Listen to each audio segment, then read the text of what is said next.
Yamaha has been on quite a roll the past couple years, cranking out a lot of really tremendous motorcycles.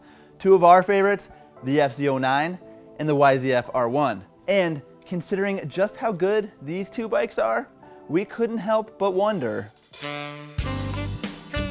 what would happen if these two fine machines got together for a late night rendezvous?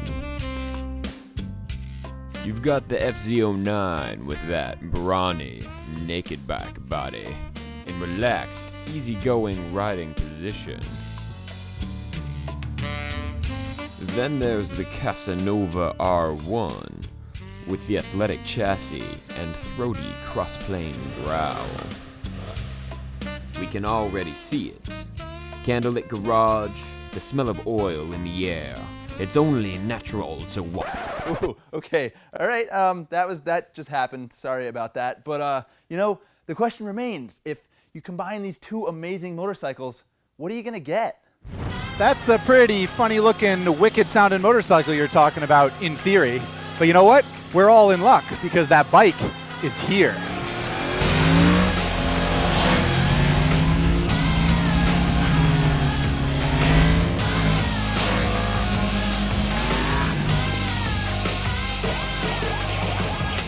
The FZ-10. There's a lot going on, isn't there, when you first look at it? You got angles and snorkels and beady little eyes and neon colors and who knows what else. It's a pretty polarizing looking motorcycle.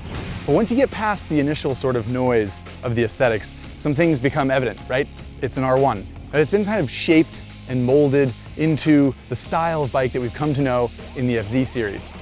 But there's more to it than that. If we're honest, it's not just a parts bin bike. The engine, for example, bigger airbox, different intake port, different cams, different cam timing, different connecting rods, different exhaust system, different muffler. It's all different, stem to stern.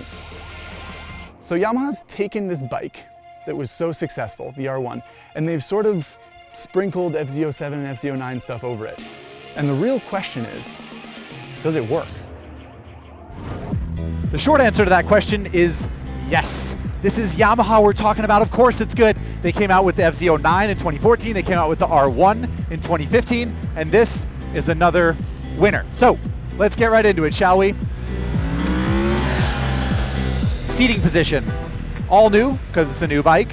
And what might surprise you, it surprised me, is it's pretty comfortable. There's pretty good leg room. The seat is wide. There's space to move around. Yamaha made it pretty flat. And then of course the handlebar, which is tall, easy reach. It's a nice width. I feel like I could ride all day for days on end on this bike and be perfectly comfortable. And what about that mighty, mighty motor, that crossplane R1 motor that we have all come to drool over? They did make a bunch of changes for this bike, and they all add up to more torque, more low-end power, as you would expect. It also has shorter gearing for the same R1 gearbox. And what it equals is a pretty fun engine, I have to say. It doesn't hit quite as hard as some of its competitors, but still, it sounds wicked. It sounds better than anything this side of an Aprilia Tuono. And of course, as we all know, nothing sounds better than an Aprilia Tuono, so high praise for Yamaha there. The electronic suite is not as sophisticated as the R1. It does not have the IMU gyroscope thingamajigger. So the traction control is 3 levels, still works pretty well, and it allows wheelies in 2 of the 3 modes, which those of us that like wheelies will appreciate. So, on to the brakes, which are also derived from the R1, as Yamaha say, but the lines are made out of rubber instead of steel. The pistons inside are made out of steel instead of aluminum, and they used a smaller and I think less powerful Brembo master cylinder instead of that big Nissan radial pull system that they have on the R1. The brakes are not as good as the R1, and they're not as good as I was hoping they would be on a bike that's this much fun and has this much power. Handling wise, it's pretty darn good. And I mean, when it came out in 2015, that R1 was the most agile, easiest turning superbike we've ever ridden. And it's that same basic chassis here in the FZ-10, except now it has that big wide handlebar. The leverage is good. It's light enough. It's much heavier than the R1, but it works really, really well. Related to the handling, of course, is the suspension. And it's a little bit different on this FZ-10 than on the R1. The fork is softer, which is good because anyone who's ridden an R1 knows that it's very nose heavy, so they obviously made it softer and they want it to be a little bit more comfortable. The shock, oddly, is a little bit stiffer. And I think that's because the bike is a little bit more rear biased because you sit upright, more weight on the back, heavier subframe, etc. Plus a stiffer shock probably for luggage, passengers, and the like, which on the R1, Yamaha probably wasn't really expecting. And it also has some doodads, this FZ-10, that the R1 doesn't have, like cruise control, for example. When you get cruise control from a company like Yamaha, they have sport touring bikes, they have touring bikes, they know how to make cruise control. We can expect a bunch of accessories for this, from saddlebags to top trunks to rear racks to taller windscreens. That's definitely going to happen. People are definitely going to want a sport tour on this bike. Emphasis on sport, but it's going to be fun. Congratulations.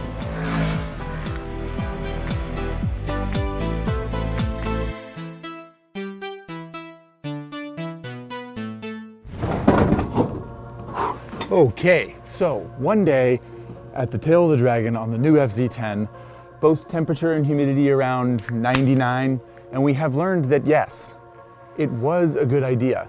Yamaha successfully combined the FZ-09 and the R1 to create the FZ-10. Yamaha fanboys and girls, you may rest easy tonight, knowing that this is a cool bike in Yamaha's lineup. But, excuse me, there are 3 big, very fast European elephants in the room that we haven't talked about and we do need to address.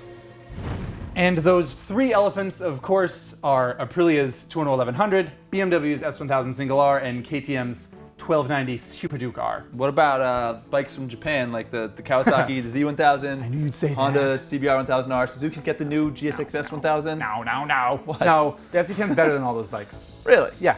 I mean, being included with machines like this is like pretty premium. That's good stuff. That speaks highly of the FZ-10. I agree. But be a little more specific. Like, tell me how it compares to each bike. Yeah, that's fair, I guess. I didn't get to ride it. It's comfortable, like the KTM is, which is pretty high praise in this category, I think. Yep. It's got a bitchin' exhaust note, like the Nice. Tuono does. Again, very high praise in any category, frankly. And it has cruise control, like the BMW does. I mean, it sounds pretty Pretty good. good. Yeah, I think it, all things considered, it runs in this pack. Runs in this pack, but is it like the same level? Like, these are really high-end machines. Yeah, that's fair. No, it's not as exotic as these machines, that's true, and it's not as fast. It doesn't have as much power. Still, pretty good. $13,000. Sure seems like you enjoyed it. Yeah, and it's its own thing, the FZ-10. I like that about it. It's not a Me Too bike. It's actually just this FZ ideology that they applied to the R1 platform, and it works. It's its own thing. It's not a copycat. It's a good bike. And, I mean, we can agree.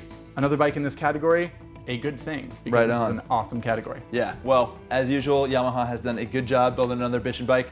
And as usual, we have to come to the conclusion of our episode. So really hope you guys enjoyed it. And if you did, please subscribe. We wanna keep making motorcycle content. We wanna keep growing this channel. And the best way for us to do that is for you to subscribe. So please, leave comments. We like engaging with you.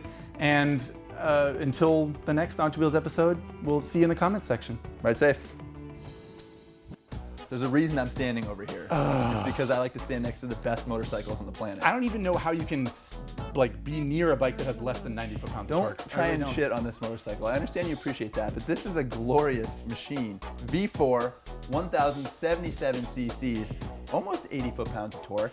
And have you heard it? Do you know what this thing sounds like? Almost 80 foot-pounds of torque. That's pretty good. Oh yeah, you're gonna start it up? No, I have an R1 key and an It does FZ-09 sound key, better though. than the Super Duke, I'll give you that.